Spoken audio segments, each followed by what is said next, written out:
지난 금요일 이틀 전 이곳 본당에서 강북에 있는 신일고등학교 전체 학생들이 저희 교회에서 성탄 감사 예배를 드렸습니다. 이 자리에서 신일고등학교 출신 선배 음악인께서 재능 기부를 해주셔서 나와서 짧은 강연과 연주를 하는 시간이 있었습니다. 이규서라는 요즘 떠오르고 있는 지휘자입니다. 서울음대를 졸업하고 비엔나 심포니에서 지휘도 공부하시고 지금 이제 이곳저곳에서 이제 유명한 음악인으로 지금 성장하고 있는 그런 중에 있는 그런 지휘자입니다.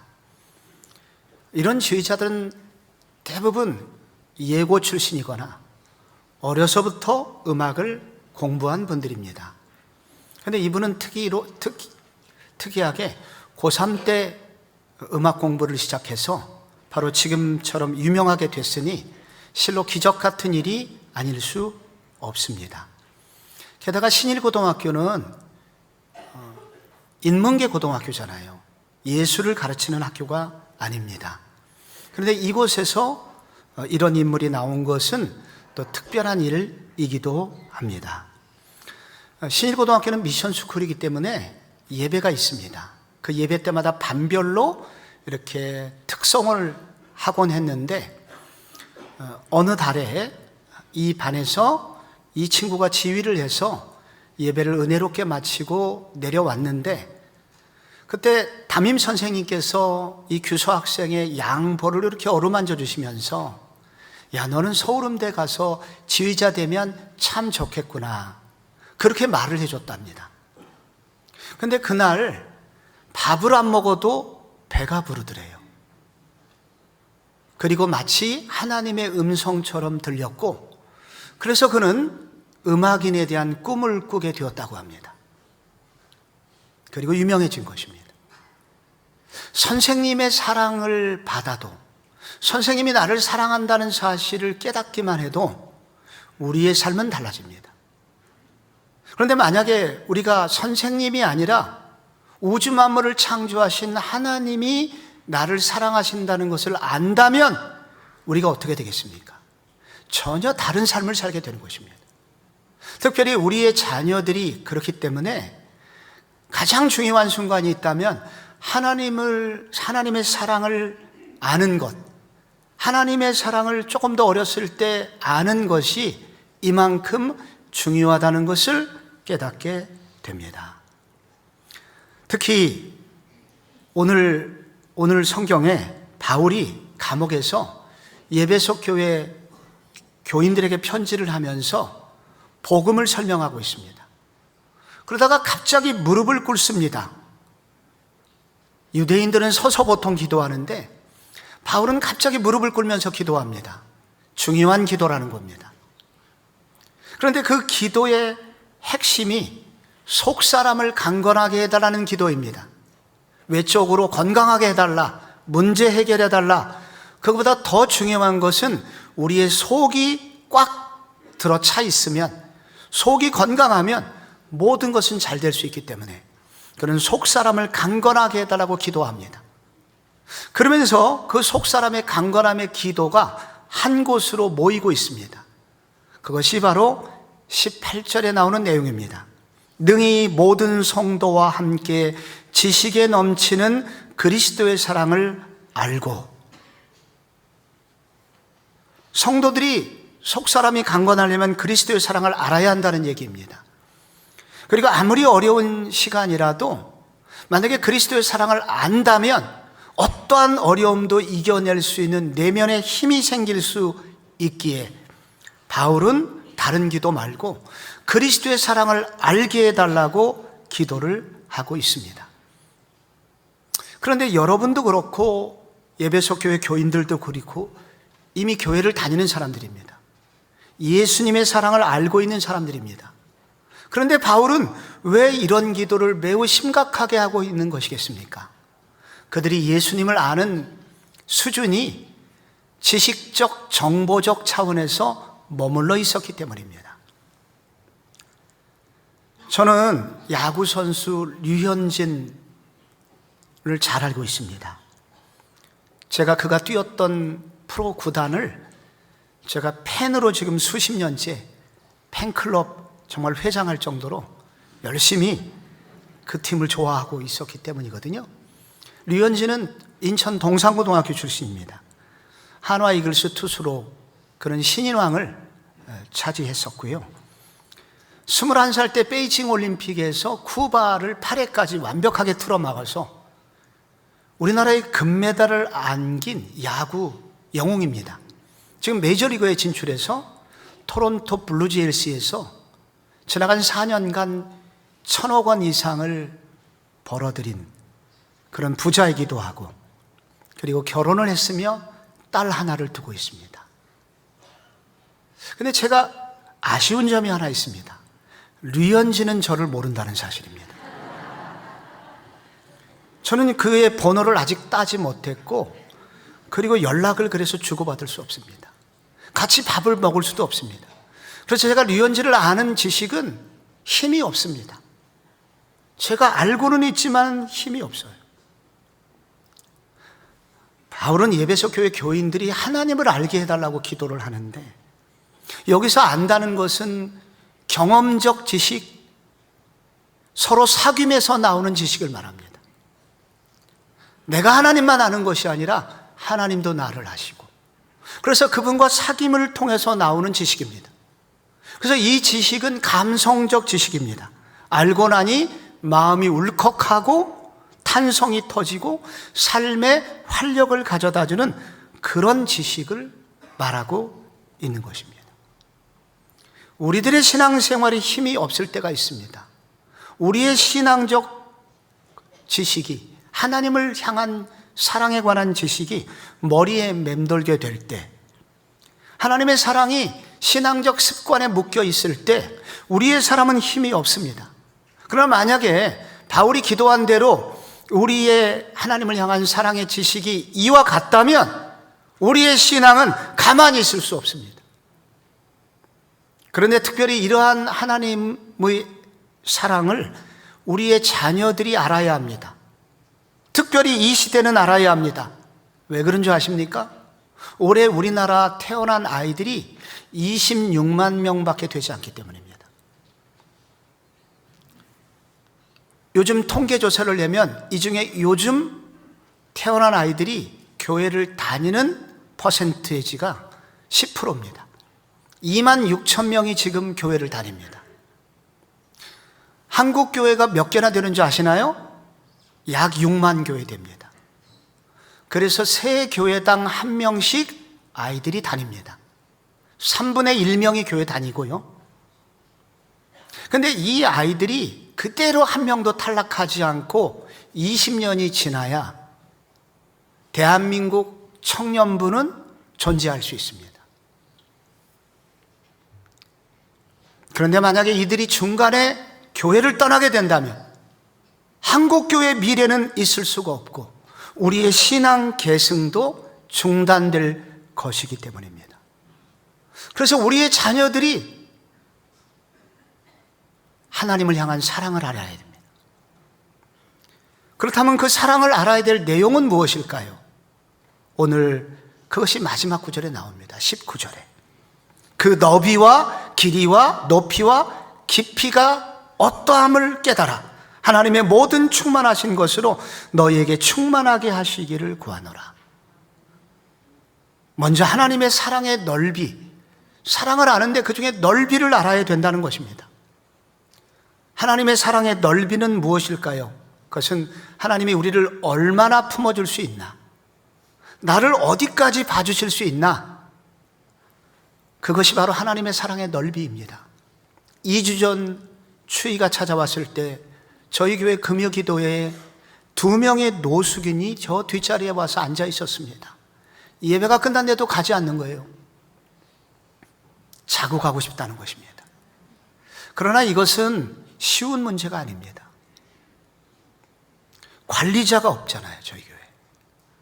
그래서 이것은 돈을 좀 들여서 그들이 관리가 가능한 곳으로 가도록 하는 길 외에는 방법이 없더라고요. 저는 집으로 돌아가면서 한 가지를 떠올렸습니다. 이게 내 사랑의 한계구나. 예수님이 우리를 품어주시는데 예수님의 사랑의 넓이 얼마나 될까요? 유대인들은 세리와 창기들을 특별히 꺼렸습니다. 세리는 매국노였고 창기는 더러운 여자라고 여겼습니다.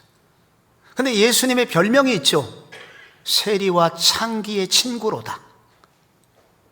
예수님은 보통 세리도 아니고 세리 중에 세리, 삭개오 같은 세리 장이를 친구로 삼았습니다.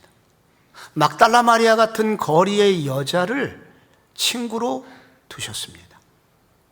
유대인들은 나병 환자를 따로 다른 동네에 혹은 굴 속에 그들이 나오지 못하도록 제한을 둡니다. 그런데 예수님은 나병 환자를 만난 것으로 그치지 않으시고 그의 피부를 직접 만지시면서 기도를 해주셨습니다. 유대인들은 이방인을 개로 여겼습니다.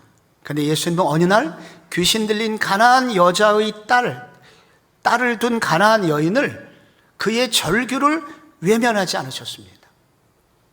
계시록에 보면 예수님이 어느 정도 사람을 품으셨는지가 나옵니다. 계시록 7장 9절에 이일 후에 내가 보니 각 나라와 족속과 백성과 방언에서 아무라도 능히 셀 수 없는 큰 무리가 보좌 앞과 어린 양 앞에 서서 찬양을 드리고 있습니다. 어떤 인종도 제한을 두지 않으시고 예수님은 그들을 품어주셨다는 것입니다. 이게 예수님의 사랑의 넓이입니다.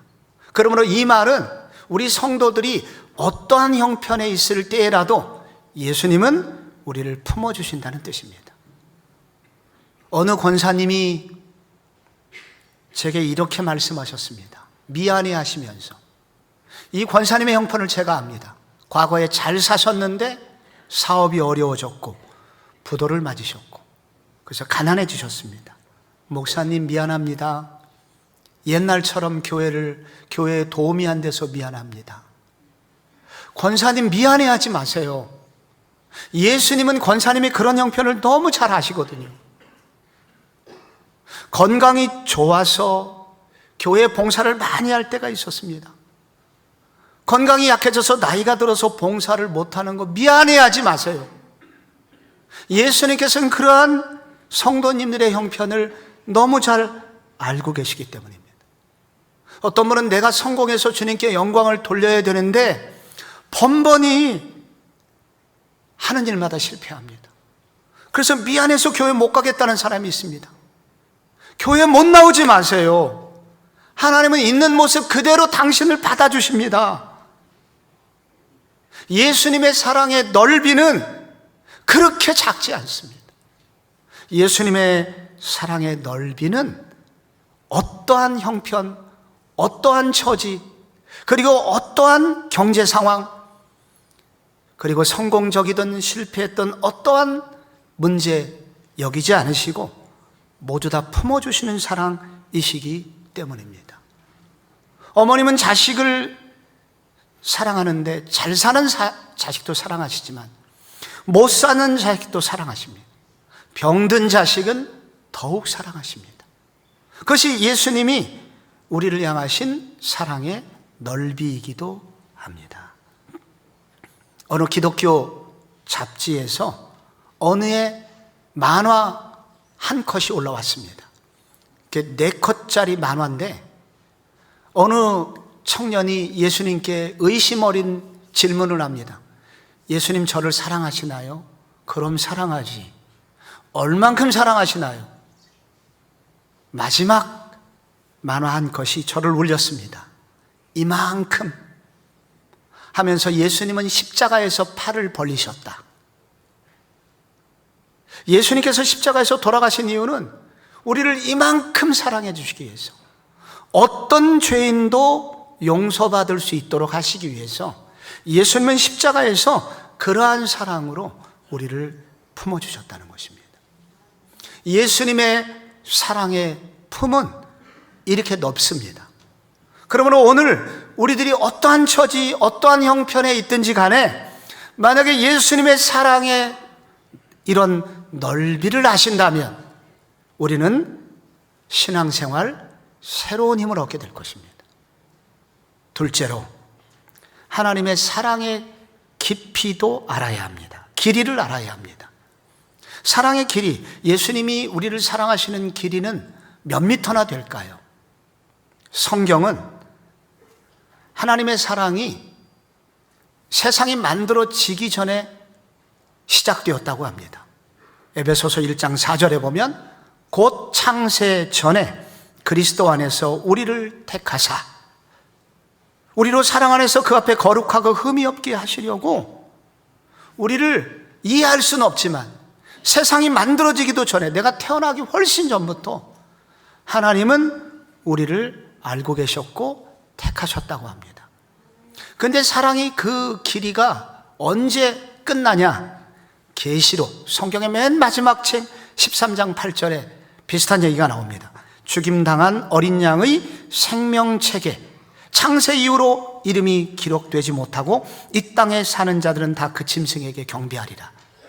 바꾸면 창세의로 이름이 기록된 자들은 절대 사단을 경배하지 않고 하나님을 경배한다는 얘기입니다. 그래서 창세 전에 기록된 우리의 이름들이 세상 끝날까지 우리 이름이 기록됩니다. 예수님의 사랑의 길이는 몇 미터나 되나? 창세 전에 시작해서 세상 끝날까지 우리를 사랑하신다는 것입니다. 누가복음 15장의 탕자의 비유에 보면은 아버지가 죽기 전에 재산을 요구한 불효자식이 나오죠. 집을 나갔습니다. 거지가 돼서 돌아왔는데, 그래서 몰골이 완전히 다 틀려버려가지고 사람들이 잘 못 알아볼 몰골이었습니다. 그런데 동구 밖에 나타나자마자 아버지는 그 아들을 알아보았습니다. 달리기해서 아들을 끌어안았습니다. 어떻게 알아봤습니까? 이 아버지는 이 아들이 이 집 나가기 전부터, 집 나간 후에 단 한순간도 그 아들을 생각하지 않은 적이 없다는 겁니다. 한 번도 그 사랑의 길이가 끊어지지 않고 계속해서 그 아들을 생각한 결과 그 아들의 몰골의 변화도 예상했고, 그래서 순간 알아보고 달려갈 수 있었다는 것입니다. 하나님은 우리를 이렇게 사랑하신다는 겁니다. 어떤 한순간도 놓치지 않으시고 어떤 순간에도 어떤 상황에서도 우리와 함께 하신다는 것을 말해줍니다. 이런 사랑을 알게 되면 무슨 일이 생기느냐? 어떤 상황에서도 쉽게 흔들리지를 않습니다. 이게 바울이 로마서 8장에서 고백한 것입니다. 내가 확신하노니 사방이나 생명이나 천사들이나 권세자들이나 현재일이나 장래일이나 능력이나 높음이나 기쁨이나 다른 아무 피조물이라도 우리를 우리 주 예수 그리스도 안에 있는 하나님의 사랑에서 끊을 수 없으리라. 그렇게 바울이 자신 있게 당당하게 고백하고 있는 것처럼 우리의 삶의 어떤 형편에서도 하나님의 사랑의 길이가 길다는 것을 알고 끊어지지 않는 사랑이라는 것을 아는 사람은 우리는 용기를 가지고 새로운 일에 도전할 수 있게 된다는 겁니다. 셋째로, 하나님의 사랑의 깊이도 알아야 합니다.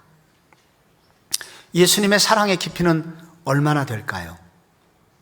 예수님은 원래 저 높은 하나님의 보좌에 앉아 계셨던 분입니다. 그분은 하나님의 아들이시며, 하나님의 아들이라는 것은 곧 그분은 하나님의 속성을 전부 다 가지고 계신 하나님 자체였다는 겁니다.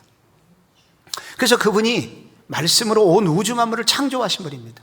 그런데 그 하나님이신 그분이 인간이 되셨습니다. 인간이 되셨다는 것은 그가 온 우주를 자유롭게 운행하실 수 있는 이 모든 공간적 자유함을 포기하시고 좁은 인간, 이 한계 많은 인간 속으로 제한되어 들어오셨다는 것입니다. 그런데 인간 중에서도 장군의 아들이나 왕의 아들로 온 것이 아니라 아주 가난한, 그래서 마국간밖에 태어날 곳이 없는 가난뱅이 집안에 태어나셨다는 겁니다. 왜? 그런 우리를 구원하시기 위해서. 그것이 바로 그분의 사랑의 깊이입니다. 근데 그게 끝이 아닙니다. 그분은 우리의 모든 죄를 해결해 주시기 위해서 십자가를 짊어지시고 죽으셨습니다. 죽으심으로 끝난 것이 아니라 무덤에 내려가서 장사되셨습니다. 무덤 속으로 내려가셨는데, 여러분 3일간 예수님 무덤에 계셨죠. 이 3일 동안 예수님은 어디가 계셨을까요? 무엇을 하셨을까요? 베드로 전서 2장은 이것을 설명해 주고 있습니다. 그가 또한 영으로 가서 옥에 있는 영들에게 선포하시니라. 여기 옥에 나오는 이 옥은 지옥을 말합니다.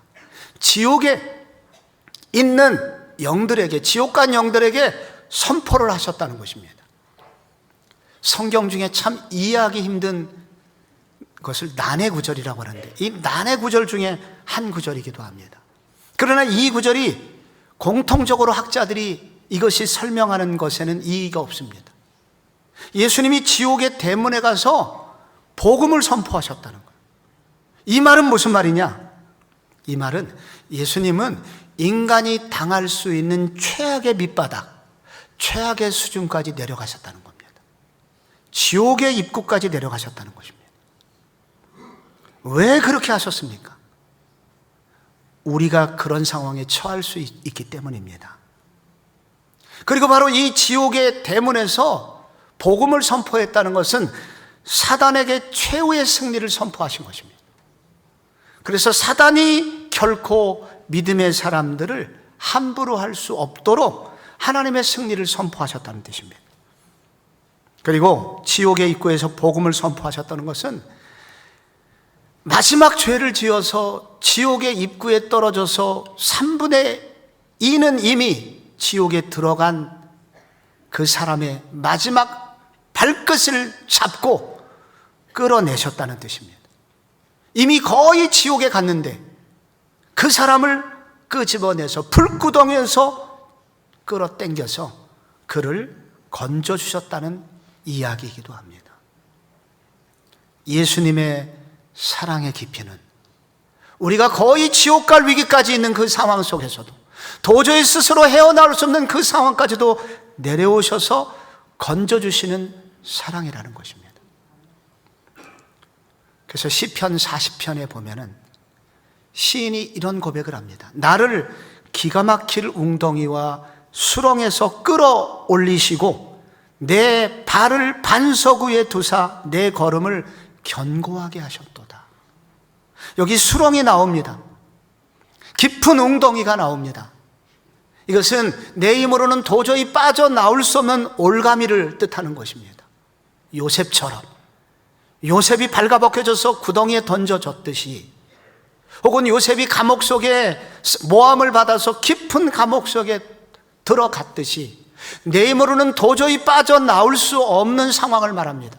그런데 하나님이 그곳에서 끌어냈을 뿐만 아니라 반석 위에 두셨다고, 그래서 견고한 삶을 살게 해주셨다고 그런 고백을 시인이 하고 있습니다.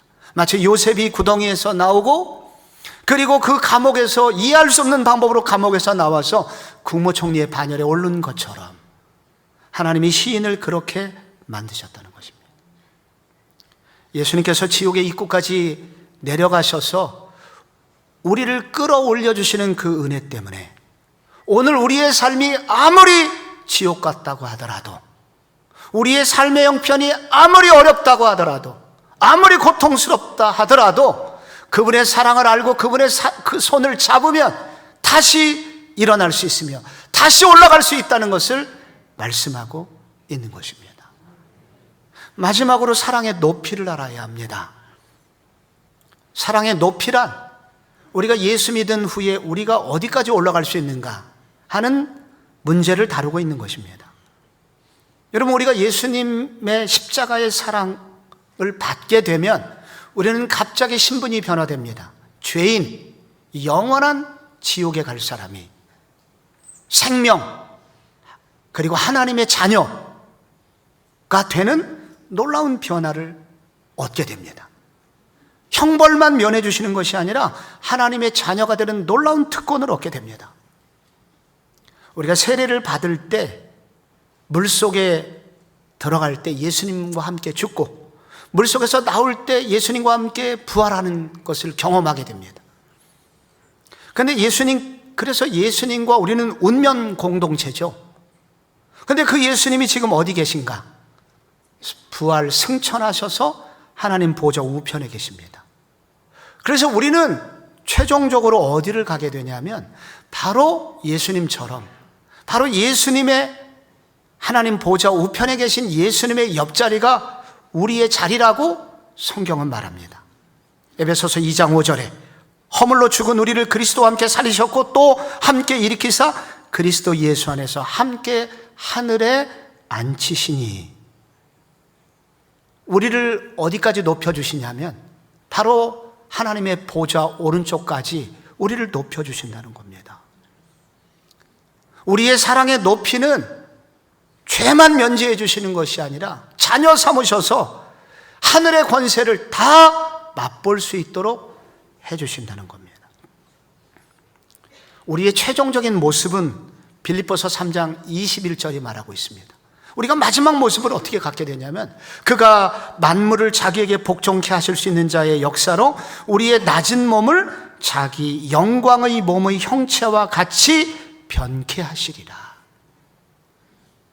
우리의 지금 현재 낮은 몸, 병든 몸, 찌든 몸, 늙어가는 몸, 장애가 있는 몸, 귀가 안 들리고 눈이 점점 멀어지고 이가 흔들리고 하는 연약한 이런 낮은 몸들이 영광의 몸으로 변화되게 된다고 합니다. 예수님처럼 완전히 변화되어 하나님의 나라에서 예수님과 함께 영원히 살 수 있는 은혜를 주신다고 합니다. 우리를 향하신 하나님의 사랑의 높이는 여기까지입니다. 어떻게 우리의 자녀들이 이 사랑을 알 수 있을까요? 우리가 알려주고 싶어도 도대체 어떻게 그 자녀들이 이 사랑을 알 수 있을까요? 바울은 딱 한 가지 얘기를 합니다. 15절에 무릎을 딱 꿇고 아버지 앞에 무릎을 꿇고 비노니 16절에 그의 영광의 풍성함을 따라 그의 성령으로 말미암아, 성령으로 말미암아 다 걸려 있습니다. 이 모든 하나님의 사랑의 넓이와 길이와 높이와 깊이와 높이를 어떻게 알 수 있냐면 그의 성령으로 말미암아 알 수 있다고 합니다. 여러분, 성령은 예수의 영이십니다. 예수님하고 성령님하고는 같은 분이 아닌가? 아닙니다. 다른 분입니다. 왜 여기서 성령님이 갑자기 나오시냐면 바로 성령님은 바로 그 예수님의 그 사랑을 실제로 우리에게 알려주시기 위하여 하나님이 특별히 허락하신 하나님이십니다. 영이십니다. 꿀이 있습니다. 꿀이 달다는 것은 우리 다 알고 있습니다. 지적으로 알고 있습니다. 정보를 다 알고 있습니다. 그러나 그 꿀을 입에 넣어서 맛보는 것하고는 전혀 다릅니다. 예수님의 복음이 꿀이라면 이 꿀을 입에 넣어서 맛보게 하여 이 꿀이 이렇게 달구나 라고 맛볼 수 있도록 도와주시기 위해서 하나님이 보내주신 분이 성령님이십니다. 그래서 성령님은 바로 예수님이 얼마나 아름다운 분인지 맛보게 해주십니다. 예수님의 십자가의 사랑이 얼마나 깊은지 알려주십니다. 예수님의 사랑이 얼마나 우리와 영원히 함께 할 수 있는지를 알려주십니다. 그래서 우리가 해야 되는 이 예수님의 사랑이 무엇인지 알려면 성령을 받아야 합니다. 예수 믿을 때 우리 가운데 들어오신 성령님이 충만하게 역사하셔야, 그래야 우리는 예수의 사랑의 깊이를, 높이를, 넓이를 알 수 있습니다. 그래서 우리는 기도해야 됩니다. 성령을 부어 주옵소서. 나에게 부어주시고 우리의 자녀들에게 성령을 부어주심으로 우리의 자녀들이 이 예수의 사랑을 깨달아 알 수 있게 해달라고 기도해야 될 사명이 바로 우리에게 있는 것입니다. 몇 주 전, 얼마 전 금요 기도회 때 우리 교회 유년부 8살짜리 아이가 금요 기도에 참석해서 많이 울었습니다. 집에 돌아가는 길에 아빠가 물었다고 합니다. 오늘 왜 울었어? 요즘 힘든 일이 있어? 너 괴롭히는 애 있어? 아들이 대답했습니다. 예수님께 미안해서 울었어요. 예수님이 원하는 대로 못 살아서 미안해서 울었어요. 그런데 그 아빠는 최근 예배 드리면서 운 적이 없다고 합니다.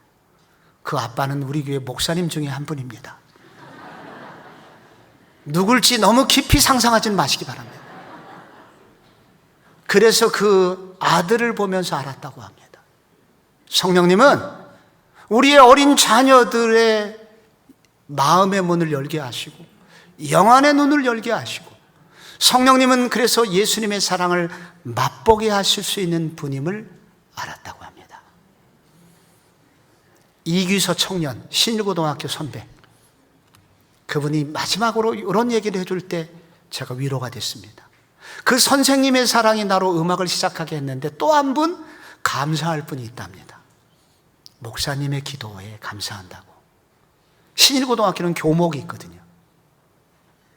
자기가 살아보니 정말 넘어갈 고비가 너무 많았고 내 힘으로 도저히 넘어갈 수 없다고 느껴질 때마다 하나님이 신기하게 개입하셔서 넘어갈 수 있게 해줬답니다. 그때마다 뒤에서 목사님의 기도가 있었다고 합니다. 성령께서 그 청년의 삶을 만져주셔서 결국 오늘에 이르렀다는 고백인 것입니다. 오늘 우리는 우리 교회 유아 세례식이 있습니다. 우리의 어린 자녀들을 이렇게 맡겨주신 것에 대해 감사하며 이 자녀들이 예수의 사랑을 알 수 있도록 여러분 기도해 주시기를 바랍니다. 동시에 우리의 모든 자녀들이 예수님의 이 사랑을 깨달아 알게 해달라고 기도해 주시기 바랍니다. 그렇게 되기 위해서 우리 모두 다 성령 충만한 삶을 살아갈 수 있도록 기도해 주시기를 바랍니다.